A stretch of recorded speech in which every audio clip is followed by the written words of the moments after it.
Students, FEI की online classes में आपका खैर मकदम है। हम पढ़ रहे सर्कल, इसमें हमने बहुत सारी फॉर्म्स करी, कुछ फॉर्म्स करनी बाकी है, इंशाल्लाह आइंदा आने वाले वीडियो में हम करेंगे। फिलहाल हम आज करेंगे एक्सरसाइज 10.1, 10.2 एंड 10.3। बिल्कुल आसान से एक्सरसाइजेस है, एक एक दो दो क्वेश्चन इनमें है। तो पहला जो क्वेश्चन है, it is filling the blanks. ये आपने सारा कुछ पढ़ा है इससे पहले, लेकिन अब थोड़ा रिमाइंडर इसका करना है। पहला जो पार्ट है, it is the centre of a circle lies in dash of the circle. देखिए बेटा, आपको मालूम है अगर हम ये सर्कल देंगे, सेंटर इसका कहां पर लाई करता है? सेंटर के अंदर ही है ना। तो क्वेश्चन कहता है कि जो सर्कल का सेंटर वो सर्कल के इंटीरियर में लाई करता है या सर्कल के एक्सटीरियर में लाई करता है। तो ऑब्वियसली आपको मालूम है जो सेंटर ऑफ सर्कल है, it lies in the interior. तो अगर आप अपनी सामने किताब रखेंगे, वहां आपको फिलअप्स करने। So centre of a circle lies in the interior of the circle. फिर दूसरा है, a point whose distance from the center of a circle is greater than its radius lies in dash of the circle। देखिए बेटा, ये एक circle है with center O और ये इसका रेडियस हो गया। Suppose this radius is 2 centimeter, 3 centimeter, whatever you give. Now let's take a point, for example point P। अब इस पॉइंट P की जो लेंथ है वो सेंटर से ज्यादा है, सॉरी रेडियस से ज्यादा है। अगर इस पॉइंट P की डिस्टेंस सेंटर से रेडियस के मुकाबले में ज्यादा होगी, तब आपको मालूम है ये पॉइंट कहां पर लाई करेगा? ये पॉइंट लाई करेगा एक्सटीरियर, क्योंकि सेंटर से सर्कल तक आप जो भी डिस्टेंस लेंगे वो इक्वल ही होगी, वो सारे इक्वल होंगे।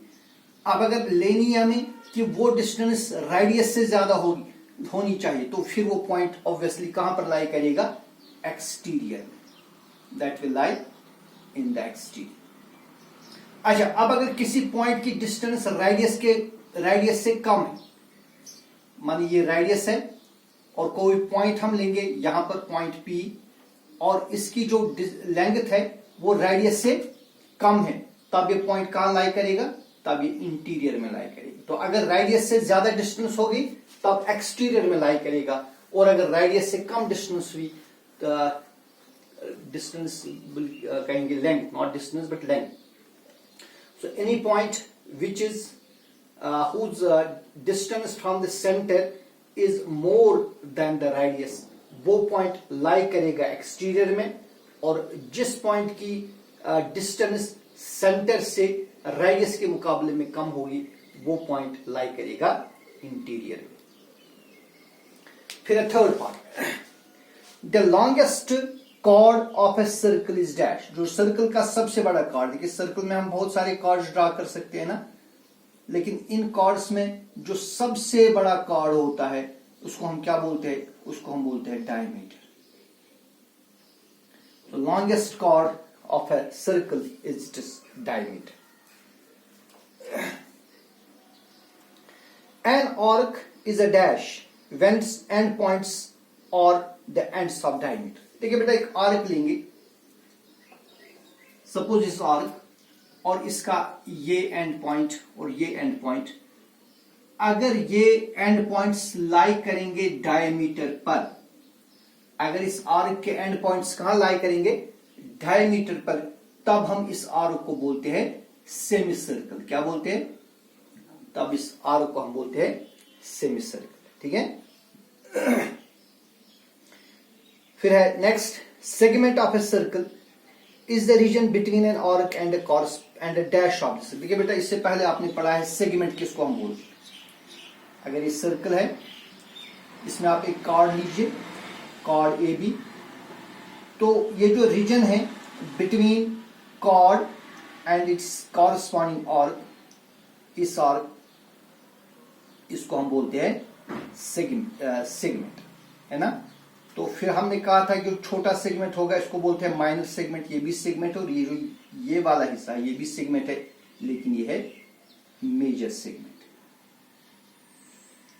सो segment of a circle is a region between a chord and its corresponding arc. Segment of a circle is a region between an arc and dash of the circle and chord of the circle. फिर next, a circle divides the plane on which it lies in dash parts. देखिए बेटा जो ये board है ये एक plane है, ठीक है, इट इज प्लेन। अब अगर मैं इस प्लेन पर एक सर्कल बना दूं, देखिए इसने इस प्लेन को 3 हिस्से कर दिए। एक हो गया वो हिस्सा जो इस सर्कल से बाहर है, ये वाला region which is lies outside the circle. दूसरा हो गया वो हिस्सा जो सर्कल के अंदर है, this region which is inside the circle. और तीसरा हो गया जो सर्कल पर है, ये। So a circle divides a plane into 3 parts. तो सर्कल जो है ये प्लेन को 3 पार्ट्स में डिवाइड करता है। फिर है क्वेश्चन नंबर 2, ट्रू और false, give reason for your answer. Line segment joining the centre to any point on the circle is radius of the circle. तो कोई भी लाइन सेगमेंट जो सर्कल के सेंटर को सर्कल पर मौजूद किसी भी पॉइंट के साथ ज्वाइन करे, उस लाइन सेगमेंट को हम क्या बोलते हैं? राडियस। बिल्कुल स्टेटमेंट ठीक है। सेंटर है, इस सेंटर को अगर आप किसी भी पॉइंट के साथ ज्वाइन करेंगे जो पॉइंट सर्कल पर लाई करता हो, उस लाइन सेगमेंट को हम कहते हैं radius. Hence the statement is true. तो जो पहला स्टेटमेंट है ये बिल्कुल ट्रू स्टेटमेंट है। फिर दूसरा है a circle has only finite number of equal chords। देखिए बेटा ये सर्कल है, अब इसमें कितने इक्वल कॉर्ड्स होंगे? से ये एक कॉर्ड है, कॉर्ड ए बी, इसके इक्वल में हम यहां पर एक और कॉर्ड ड्रा कर सकते हैं, कॉर्ड सी डी, ठीक है। अगर आप यहां से एक कार्ड लेंगे, इसके इक्वल में हम यहां से कार्ड ड्रा कर सकते हैं, इक्वल कार्ड। यहां पर कार्ड लेंगे तो इसके मुकाबले में हम यहां पर इक्वल कार्ड लेंगे। यहां से कार्ड डालेंगे तो इसके मुकाबले में यहां से एक और कार्ड हो सकता है। तो चूंकि सर्कल में हम इनफाइनाइट कार्ड्स ड्रा कर सकते हैं, तो इन इनफाइनाइट कार्ड्स में इक्वल कार्ड्स जो होंगे वो भी इनफाइनाइट होंगे। लिहाजा ये जो स्टेटमेंट है ये फॉल्स है, क्योंकि हमें स्टेटमेंट कहता है a circle has only a finite number of equal chords। तो बिल्कुल गलत है, क्योंकि एक सर्कल में infinite number of equal chords हो सकते हैं, ठीक है। फिर तीसरा statement, if a circle is divided into 3 equal arcs, each arc is a major arc। देखिए अगर हम किसी सर्कल को अगर 2 बराबर हिस्सों में डिवाइड करेंगे तो दोनों हिस्से क्या बनेंगे? सेमी सर्कल बनेंगे। लेकिन अगर हम सर्कल को 3 बराबर हिस्सों में डिवाइड करेंगे, if a circle is divide into 3 equal arcs, इसको हम 3 बराबर बराबर आर्क्स में डिवाइड करेंगे, 1 2 से इट इज पॉइंट है, point A, point B and point C. अब इसकी 3 इक्वल आर्क्स बन गई। एक बन गई आर्क ए बी, ये, फिर बनेगी आर्क बी सी, और फिर बनेगी आर्क सी या ई सी। तो अगर ये 3 आर्क्स इक्वल हों तो हमारा जो स्टेटमेंट जो हमें दिया है, if a circle is divide into 3 equal arcs, अगर एक सर्कल 3 इक्वल आर्क्स में डिवाइड होगा तो हर एक जो आर्क होगी then each is a major arc. हर एक आर्क को हम क्या बोलेंगे? मेजर आर्क बोलेंगे? नहीं, बिल्कुल मेजर आर्क नहीं बोलेंगे। तो बिल्कुल ये स्टेटमेंट गलत है, हर एक आर्क को हम मेजर आर्क नहीं बोल सकते, ठीक है। फिर उसके बाद है next part, a chord of a circle which is twice as long as radius is diameter of the circle। बिल्कुल सही बात है। देखिए सर्कल है, सर्कल में अब हम बहुत सारे कॉर्ड्स ड्रा कर सकते हैं, लेकिन जिस कॉर्ड की लेंथ रेडियस से दुगनी होगी उसको हम क्या बोलते हैं? उस कॉर्ड को हम बोलते हैं डायमीटर। और ये कॉर्ड कहां से जाता है? ये सेंटर के बीचों बीच जाता है, ठीक है। सो स्टेटमेंट है a chord of a circle which is twice as long as its radius is diameter। बिल्कुल ये स्टेटमेंट ट्रू है। फिर next, sector is the region between the chord and the corresponding arc. देखिए बेटा sector के बारे में आपको पता है, सेक्टर क्या है? Sector is the region of a circle which lies between two radii and the corresponding arc. ये दो रेडियस है ओ ए एंड ओ बी, तो इन दो रेडियास और इस आर्क के दरमियान जो रीजन लाई करेगा इसको बोलते हैं हम सेक्टर। लेकिन स्टेटमेंट कहता है sector is the region between chords, between the chord and its corresponding arc. तो आपको मालूम है उस रीजन को हम क्या बोलते हैं, जो कॉर्ड और आर्क के दरमियान लाई करे, इसको बोलते हैं हम सेगमेंट। क्या बोलते हैं? सेगमेंट। जबकि सेक्टर हो गया region between two radii and the corresponding arc, लिहाजा इस स्टेटमेंट ये फॉल्स है। Circle is a plane figure, बिल्कुल ठीक है, सर्कल एक प्लेन फिगर है, ठीक है। तो इस तरह ये एक्सरसाइज 10.1। इसके बाद हम उठाएंगे एक्सरसाइज 10.2। इसमें दो क्वेश्चन है, बिल्कुल आसान से क्वेश्चन है, ये आपने ऑलरेडी किए हुए। तो इससे पहले हम एक्सरसाइज पर जाएंगे, एक छोटी सी डेफिनेशन हम देखेंगे, कॉन्ग्रेंट सर्कल्स। कॉन्ग्रेंट सर्कल्स, देखिए बेटा कॉन्ग्रेंट सर्कल्स हम उन सर्कल्स को कहते हैं जिनका radius equal, having equal radius,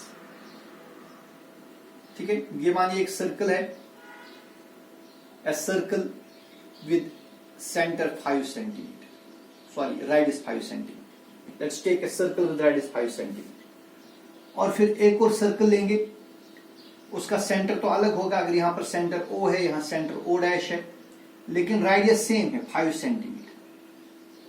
then these two circles are congruent circles. So two circles having different centers but equal radius are called congruent circles. तो इसी congruent circles पर हमारे questions हैं exercise 10.2 में। Recall that two circles are congruent if they have the same radius. Prove that equal chords of congruent circles subtend equal angles at the centre. देखिए बेटा आपने इससे पहले एक क्वेश्चन किया है, बल्कि थॉरम की है, equal chords of a circle subtend equal angles at the centre. ये आपने क्या है इससे पहले थॉरम में, equal chords of a circle. देखिए उसमें हमने दो कॉर्ड्स लिए, इक्वल कॉर्ड्स, तो फिर हमने प्रूव किया कि वो सेंटर पर इक्वल एंगल्स सबटेंड करेंगे, तो ये एंगल और ये एंगल इक्वल। तो ये हमने एक ही सर्कल के लिए प्रूव किया, लेकिन इस वक्त हमें प्रूव करना है for congruent circles. Suppose this a circle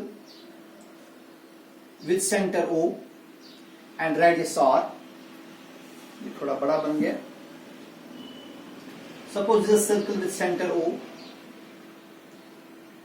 and radius R, and here is another circle with center O dash and radius R। यानी सेंटर्स तो इनके डिफरेंट है, अलबत्ता रेडियस सेम है। तो हमें प्रूव करना है अगर इन दो कॉन्ग्रेंट सर्कल्स में हम इक्वल कॉर्ड्स लेंगे। फॉर एग्जांपल यहां पर एक कॉर्ड है, कॉर्ड ए बी, और यहां पर कॉर्ड है, chord C D, and these two chords are equal chords, then these two chords will subtend equal angles at the centre. यहां पर जो एंगल बनेगी एंगल ए ओ बी, और यहां पर जो एंगल बनेगी angle C O dash D, ये दो एंगल्स आपस में इक्वल होंगे, ये हमें प्रूव करना है। So we have given two congruent circles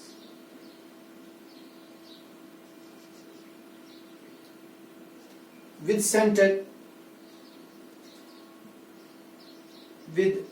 centers O and O dash have equal chords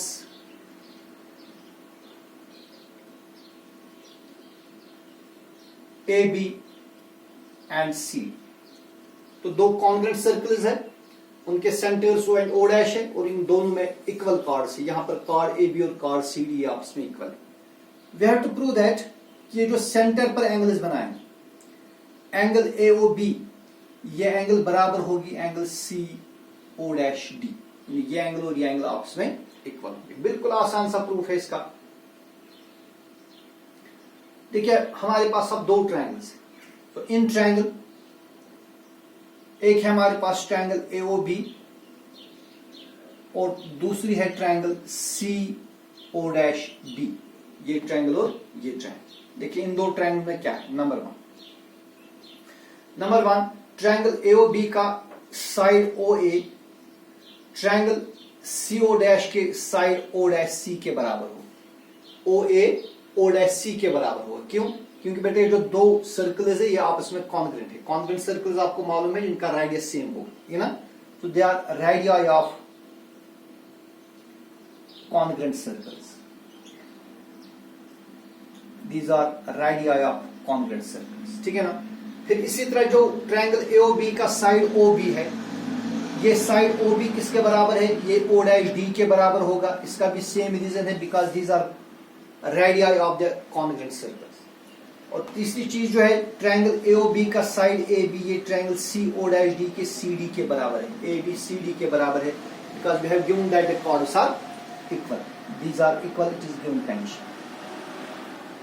तो बेटा फिर ट्रायंगल AOB के तीन साइड्स और ट्रायंगल CO'D के तीन साइड्स आपस में इक्वल है। Hence by side congruence rule the triangles are congruent. So therefore triangle AOB is congruent to triangle CO'D। किस रूल से? साइड कॉन्ग्रुएंस रूल से। तो जब दो ट्रायंगल्स कॉन्ग्रुएंट होते हैं उनके कॉरस्पॉन्डिंग पार्ट्स इक्वल होंगे। हेंस जो एंगल AOB का जो कॉरस्पॉन्डिंग पार्ट बनेगा वो क्या बनेगा? वो बनेगा angle CO'D as these are corresponding parts of congruent triangles। ठीक है। फिर इसी पर दूसरा क्वेश्चन है। सेकंड क्वेश्चन इज जी। तो बेटा इसके बाद जो इसमें नेक्स्ट क्वेश्चन है, question number 2, prove that if the chords of congruent circle subtend equal angles at the center then the chords are equal। तो इसी क्वेश्चन का कन्वर्स है।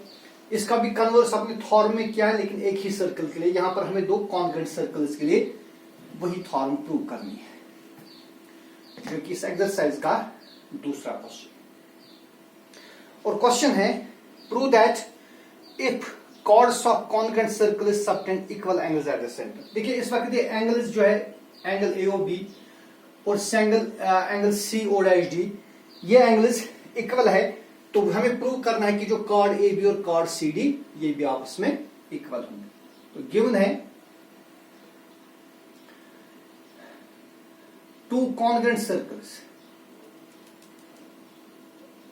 We have given two congruent circles with centers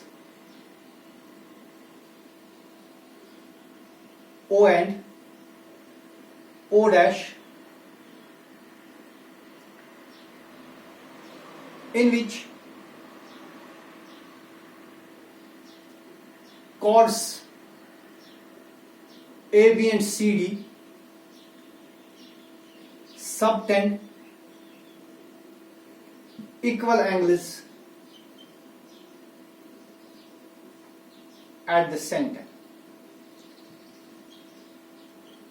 That is angle AOB is equal to angle CO'D। और हमें prove करना है, we need to prove that chord AB is equal to chord CD। तो बेटा हमें prove करना है कि chord AB और chord CD ये आपस में इक्वल होंगे। तो यहां पर इसका प्रूफ देंगे हम। Proof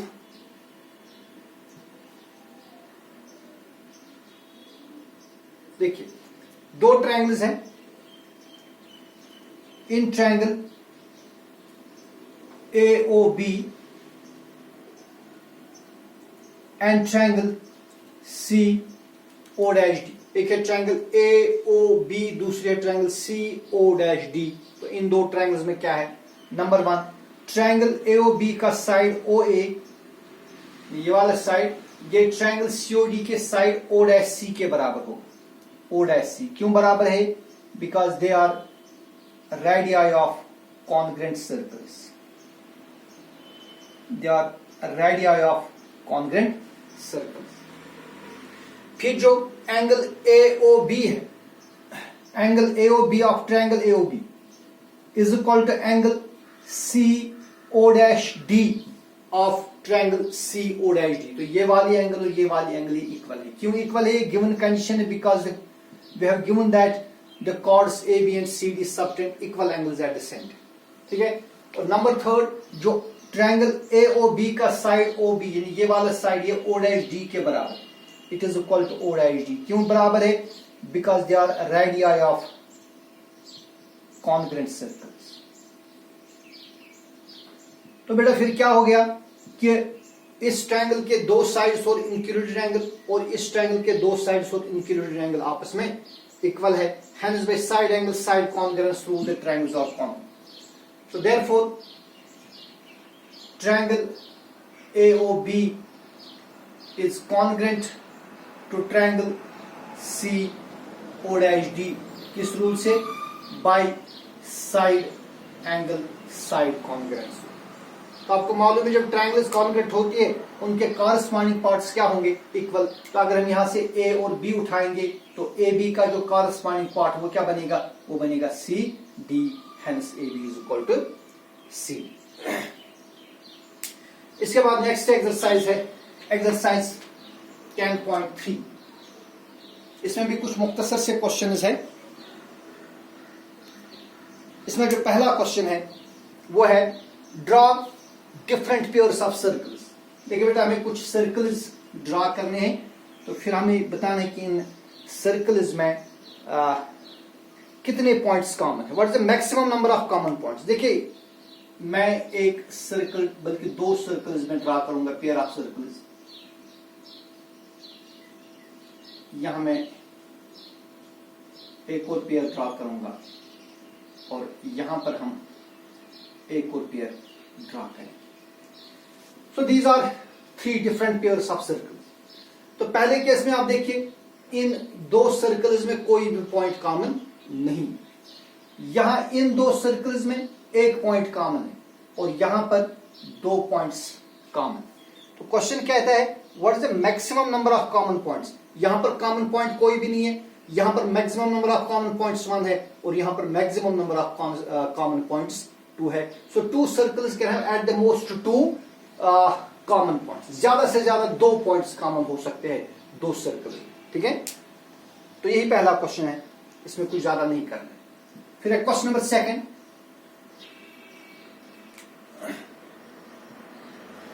suppose you are given a circle, give a construction to find the centre.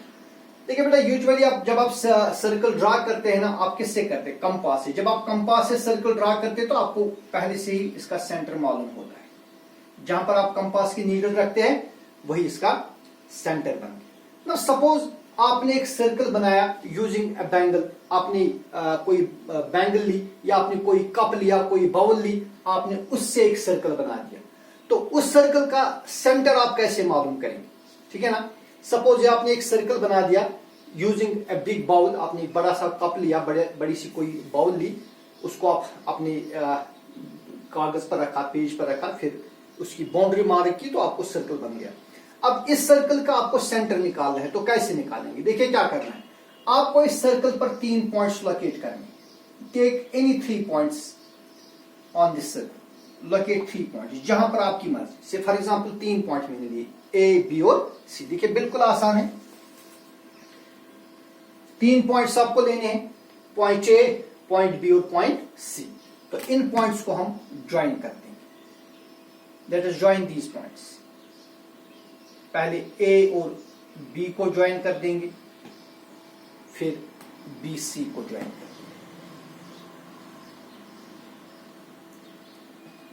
तो इस तरह आपके पास दो लाइन सेगमेंट्स आ गए, line segment A B and line segment B C. इन दोनों लाइन सेगमेंट्स को हम ड्रा करेंगे परपेंडिकुलर बाइसेक्टर. देखिए वो कैसे करना है.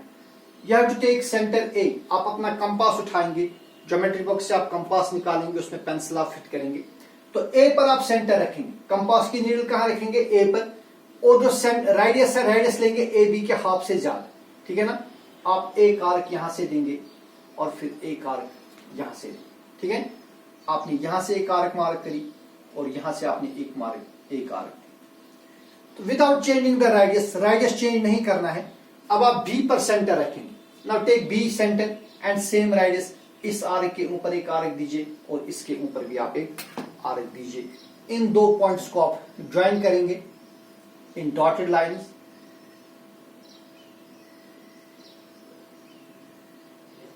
और अगर जरूरत पड़ी तो आप इसको प्रोड्यूस भी कर सकते हैं, ठीक है। तो ये इस तरह बन गया ए बी का परपेंडिकुलर बाइसेक्टर, ठीक है। अब आप क्या करेंगे, जो BC है इस BC का भी हम परपेंडिकुलर बाइसेक्टर ड्रा करेंगे सेम वे जैसा आपने AB कट किया। देखिए क्या करेंगे, B रखेंगे centre, radius more than half of BC, यहां से एक आर्क देंगे और फिर यहां से एक आर्क देंगे, एक आर्क यहां से और एक आर्क यहां से। फिर C रखेंगे सेंटर एंड सेम रेडियस, यहां पर एक आर्क देंगे, यहां पर भी एक आर्क देंगे। इन दो आर्क्स को भी आप, इन दो पॉइंट्स को भी आप ज्वाइन करेंगे। तो बेटा इस तरह आपने दो कॉर्ड AB और कॉर्ड BC का आपने परपेंडिकुलर बाइसेक्टर ड्रा किया। और अब देखिए ये जो दो परपेंडिकुलर बाइसेक्टर्स है, ये वाला और ये वाला, इन्होंने इंटरसेक्ट कर दिया यहां पर एक दूसरे को। इस पॉइंट का नाम रखेंगे O। क्या रखेंगे नाम? O। इस O को आप A के साथ ज्वाइन कर देंगे, इसको आप B के साथ भी ज्वाइन करिए, इसको आप C के साथ भी ज्वाइन करिए। अगर आप OA, OB और OC मेजर करेंगे आप देखेंगे इक्वल आएंगे। इसका मतलब जो O है O बनेगा सेंटर ऑफ द सर्कल। तो अब हमें कंस्ट्रक्शन कैसे लिखेंगे, देखिए mark 3 points, mark 3 points A, B, C on the circle. Circle पर 3 पॉइंट्स लेंगे A, B और C। फिर क्या करेंगे, ज्वाइन, पहले AB को ज्वाइन करेंगे और फिर BC को ज्वाइन करेंगे, ठीक है ना। फिर क्या करेंगे, ड्रॉ परपेंडिकुलर बाइसेक्टर्स। हमने परपेंडिकुलर बाइसेक्टर ड्रा करने हैं, कैसे करने हैं उसकी कंस्ट्रक्शन नहीं लिखनी है, ये आपको पहले से ही मालूम है। 8th में भी आपने सीखा कि परपेंडिकुलर बाइसेक्टर कैसे ड्रा करेंगे। आज फिर इसके बाद आपने कंस्ट्रक्शन में भी आपने सीखा कि परपेंडिकुलर बाइसेक्टर कैसे ड्रा करते हैं, लिहाजा यहां पर उसकी कंस्ट्रक्शन अलग से लिखने की जरूरत नहीं। ड्रा परपेंडिकुलर बाइसेक्टर्स तो AB and BC and let these perpendicular bisectors intersect each other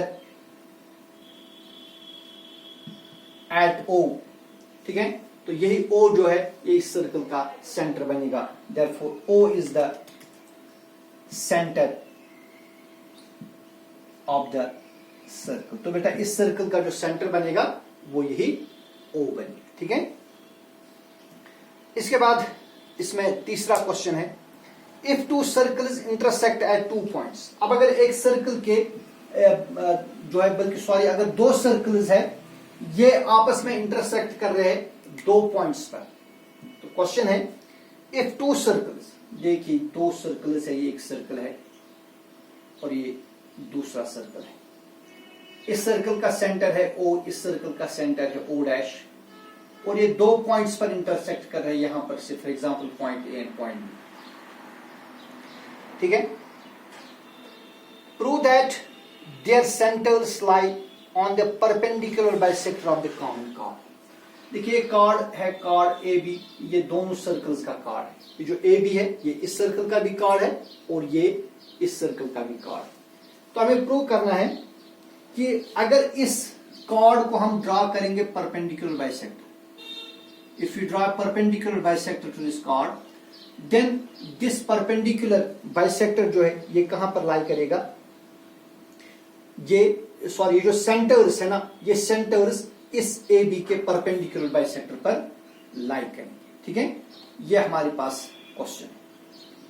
तो देखिए हम क्या करेंगे, गिवन हमारे पास गिवन कंडीशन है, 2 सर्कल्स हमारे पास है, with centers O and O dash. दो सर्कल हमारे पास है, एक का सेंटर O है, दूसरे का सेंटर O dash है, और AB जो है, AB is the common chord.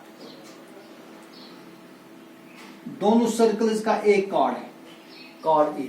ठीक है. We need to prove O and O dash lie on the perpendicular bisector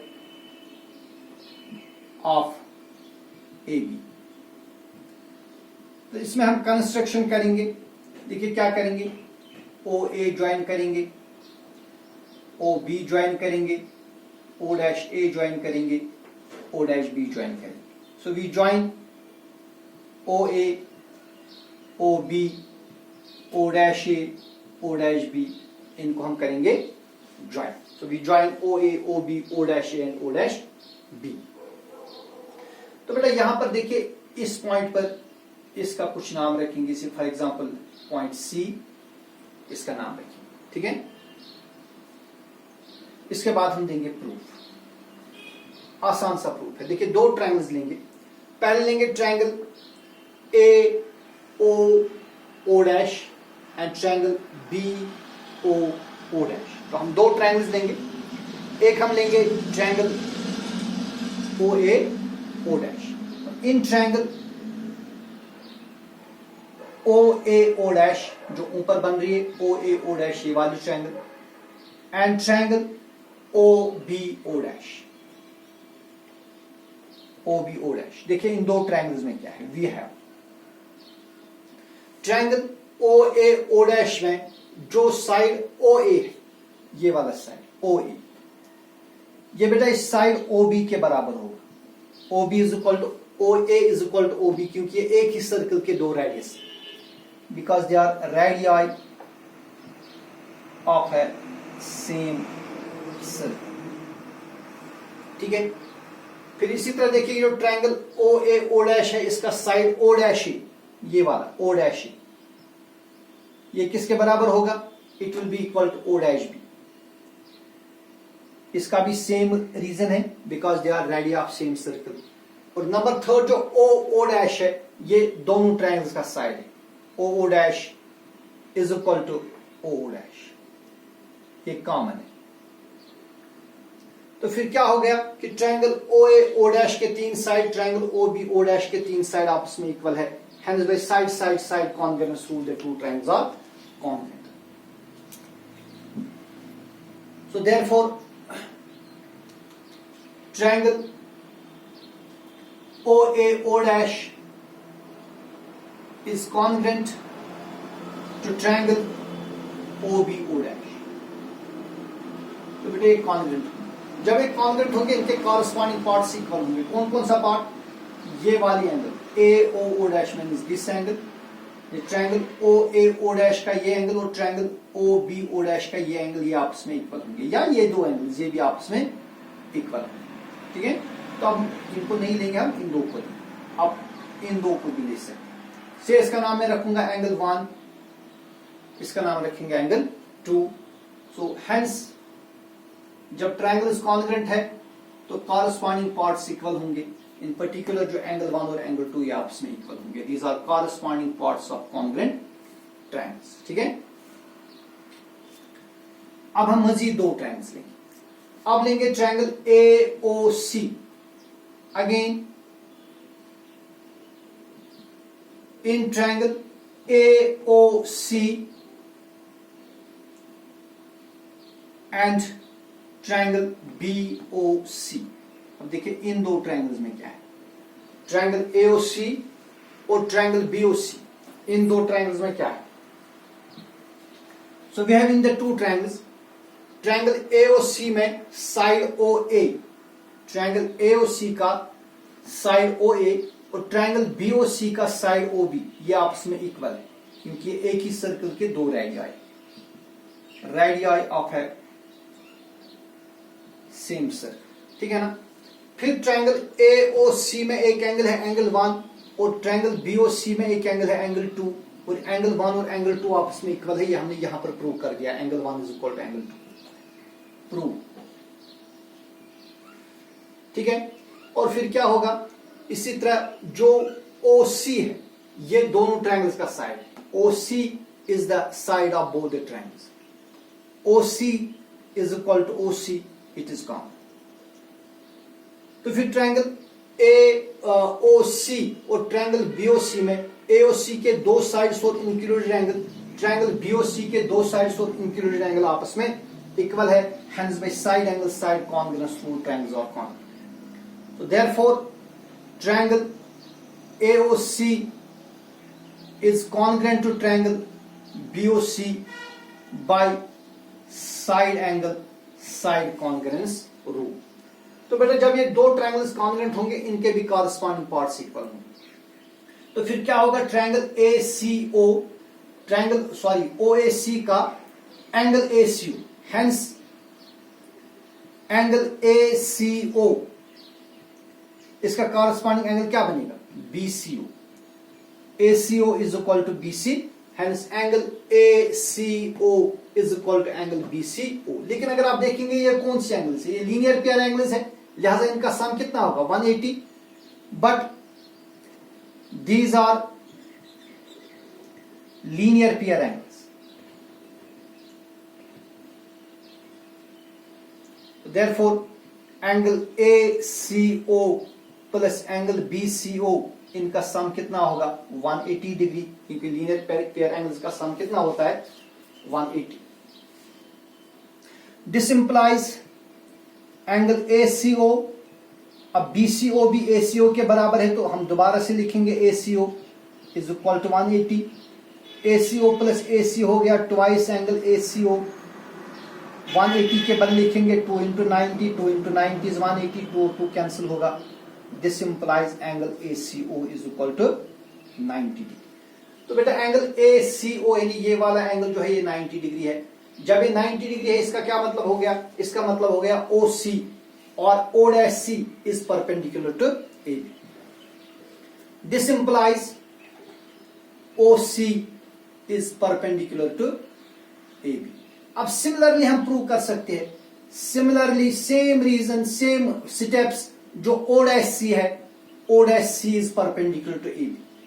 अब OC जो है ये भी AB पर परपेंडिकुलर है, OC ये भी AB पर परपेंडिकुलर है, so we can say that in other words this implies OO dash lies on perpendicular bisector. देखिए परपेंडिकुलर, ये बाइसेक्टर भी होगा क्योंकि यहां से ये OC और OC ये भी इक्वल है, hence O dash lies on perpendicular bisector of AB, ये AB के परपेंडिकुलर बाइसेक्टर पर लाई करें।